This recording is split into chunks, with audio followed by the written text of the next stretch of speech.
ನಾನು Ferdinand Kittel. ನಾನು ಹುಟ್ಟಿದ್ದು ಜರ್ಮನಿಯಲ್ಲಿ 1832 ಏಪ್ರಿಲ್ 7ರಂದು. ನೀವು ಕನ್ನಡಿಗರಾಗಿದ್ದರೆ ಕವಿರಾಜಮಾರ್ಗದ ಈ ಸಾಲುಗಳನ್ನು ಕೇಳಿಯೇ ಇರುತ್ತೀರಿ. ಕಾವೇರಿಯಿಂದ ಮಾ ಗೋದಾವರಿವರಮಿರ್ದನಾಡದ ಕನ್ನಡದೊಳ್ ಭಾವಿಸಿದ ಜನಪದಂ ವಸುಧಾವಲಯ ವಿಲೀನ ವಿಷದ ವಿಷಯ ವಿಶೇಷಂ. ಇದು ಪುರಾತನ ಕನ್ನಡ ನಾಡಿನ ಹಿರಿಮೆಯನ್ನು ಹೇಳುತ್ತದೆ. ನನ್ನ ಬಾಯಲ್ಲಿ ಕನ್ನಡ ಕೇಳಿ ಆಶ್ಚರ್ಯವೇ.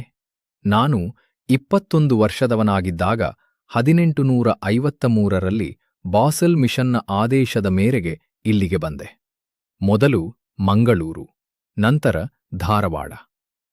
ಇಲ್ಲಿ ನನಗೆ ಕನ್ನಡದ ಪಾಠವಾಯಿತು. ಕನ್ನಡ ಕಾವ್ಯಗಳನ್ನು ಓದಿ ಆಳವಾಗಿ ಅರ್ಥಮಾಡಿಕೊಳ್ಳಲು ಪ್ರಯತ್ನಿಸಿದೆ. ಧಾರವಾಡದ ಹಳ್ಳಿಗಳಲ್ಲಿ ಮಿಷನರಿಯಾಗಿ ಕಾರ್ಯನಿರ್ವಹಿಸುತ್ತಾ ಪ್ರಾದೇಶಿಕತೆಯನ್ನು ಮೈಗೂಡಿಸಿಕೊಂಡೆ. ನನ್ನ ವಿವಾಹ ಜರ್ಮನಿಯ ಪೌಲಿನಾ ಜೊತೆ ಆಯಿತು. ದುರಾದೃಷ್ಟ, ಮದುವೆಯಾದ 6 ವರ್ಷಗಳಲ್ಲಿಯೇ ಆಕೆ ನಿಧನಳಾದಳು. ಚಿಕ್ಕ 2 ಮಕ್ಕಳ ಜವಾಬ್ದಾರಿಯ ಕಾರಣ ನಾನು ಆಕೆಯ ತಂಗಿ ಯೂಲಿಯಾಳನ್ನು ವಿವಾಹವಾದೆ. ನನಗೆ ಭಾಷಾಶಾಸ್ತ್ರದ ಒಲವು ಮೊದಲಿನಿಂದಲೂ ಇತ್ತು.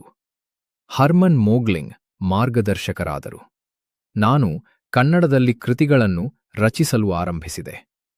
ಅದೇ ಸಮಯದಲ್ಲಿ ಹರ್ಮನ್ ಗುಂಡರ್ಟ್ ಮಲಯಾಳ ಭಾಷೆಯಲ್ಲಿ ನಿಘಂಟು ರಚಿಸಿದ್ದರು. ಅದೇ ಮಾದರಿಯಲ್ಲಿ ಕನ್ನಡದಲ್ಲೂ ನಿಘಂಟು ರಚಿಸಲು ಬಾಸೆಲ್ ಮಿಷನ್ ನಿರ್ಧರಿಸಿತು. 1872ರಲ್ಲಿ ಆ ಕೆಲಸ ಆರಂಭವಾಯಿತು. ನಾನು ಪದಗಳ ಬೆನ್ನು ಬಿದ್ದು ಇಡೀ ನಾಡನ್ನು ಸುತ್ತಾಡಿದೆ. ವಿದ್ವಾಂಸರೊಂದಿಗೆ ಚರ್ಚಿಸಿದೆ. ಶಬ್ದಕೋಶದ ಕೆಲಸದ ಒತ್ತಡದಲ್ಲಿ ನನ್ನ ಆರೋಗ್ಯ ಹದಗೆಟ್ಟಿತು. ವಿಶ್ರಾಂತಿಗಾಗಿ 1877ರಲ್ಲಿ ಜರ್ಮನಿಗೆ ಹಿಂತಿರುಗಿದೆ. ಅಲ್ಲಿಯೂ ನಿಘಂಟಿನ ಕೆಲಸ ಮುಂದುವರಿಯಿತು.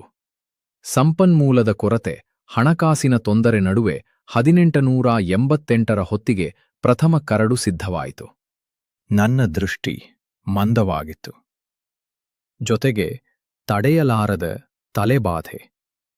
ಹಾಗಾಗಿ ನಾನು 1891ರಲ್ಲಿ ಜರ್ಮನಿಗೆ ಹಿಂತಿರುಗಿ ಟ್ಯೂಬಿಂಗನ್ನಲ್ಲಿ ನೆಲೆಸಿದೆ.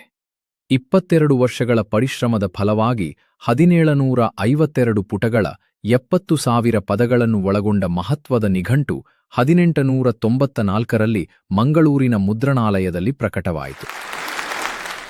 ನಿಘಂಟು ದೂರದ ಜರ್ಮನಿಗೆ ಬಂದು ತಲುಪಿದಾಗ ನನ್ನ ಕಣ್ಣಾಲಿಗಳು ತುಂಬಿದ್ದವು. ಆ ಭಾವ ಮಾತು ಮೀರಿದ್ದು. ಟ್ಯೂಬಿಂಗನ್ ವಿಶ್ವವಿದ್ಯಾಲಯವು 1896ರಲ್ಲಿ ನನ್ನ ಕನ್ನಡ ಸೇವೆಯನ್ನು ಗುರುತಿಸಿ ಗೌರವ ಡಾಕ್ಟರೇಟ್ ಪದವಿ ನೀಡಿತು. ಜರ್ಮನಿಯಲ್ಲಿ ನಾನು ವಿರಮಿಸಲಿಲ್ಲ. ಕನ್ನಡ ವ್ಯಾಕರಣವನ್ನು ರಚಿಸುವ ಕಾರ್ಯ ಕೈಗೆತ್ತಿಕೊಂಡೆ. ದೃಷ್ಟಿ ಕೈಕೊಡುತ್ತಿತ್ತು. ಆದರೂ ನನ್ನ ಕೈಗಳು ಬರೆಯುವುದನ್ನು ನಿಲ್ಲಿಸಲಿಲ್ಲ. 1903ರಲ್ಲಿ ಕನ್ನಡ ವ್ಯಾಕರಣ ಗ್ರಂಥ ಪ್ರಕಟವಾಯಿತು. ಆ ಪುಸ್ತಕವನ್ನು ಕೈಯಲ್ಲಿ ಹಿಡಿಯುವ ಹೊತ್ತಿಗೆ ನನ್ನ ದೃಷ್ಟಿಗೆ ಅಕ್ಷರಗಳು ಕಾಣುತ್ತಿರಲಿಲ್ಲ. ಆದರೆ ನನ್ನ ಬೆರಳುಗಳು ಕನ್ನಡ ಪದಗಳ ಮೈ ತಡವಿದವು. ಸಾಕು, ನನ್ನ ಕರ್ತವ್ಯ ಪೂರ್ಣವಾಯಿತು. ಈ ಬದುಕಿನಿಂದ ಮತ್ತೇನು ನಿರೀಕ್ಷಿಸಲಿ? ಕನ್ನಡ ಕುಲಕೋಟಿಗೆ ಶುಭವಾಗಲಿ. ಇಂತಿ ನಿಮ್ಮ ಕನ್ನಡಿಗ ಕಿಟೆಲ್. ಹೀಗೆ 71 ವರ್ಷಗಳ ಕಿಟೆಲ್ ಅವರ ಜೀವನ ಯಾತ್ರೆ ಡಿಸೆಂಬರ್ 18, 1903ನೇ ಇಸವಿಯಲ್ಲಿ ಮುಕ್ತಾಯವಾಯಿತು. ಅವರ ಬದುಕಿನ ಈ ಅನನ್ಯ ಕಥೆಯನ್ನು ಚಲನಚಿತ್ರವಾಗಿಸುವ ಬಯಕೆ ನನ್ನದು. ಇದಕ್ಕೆ ನಿಮ್ಮ ಬೆಂಬಲ ಅತ್ಯವಶ್ಯ. ನಮಸ್ಕಾರ, ನಿಮ್ಮ ಪಿ. ಶೇಷಾದ್ರಿ.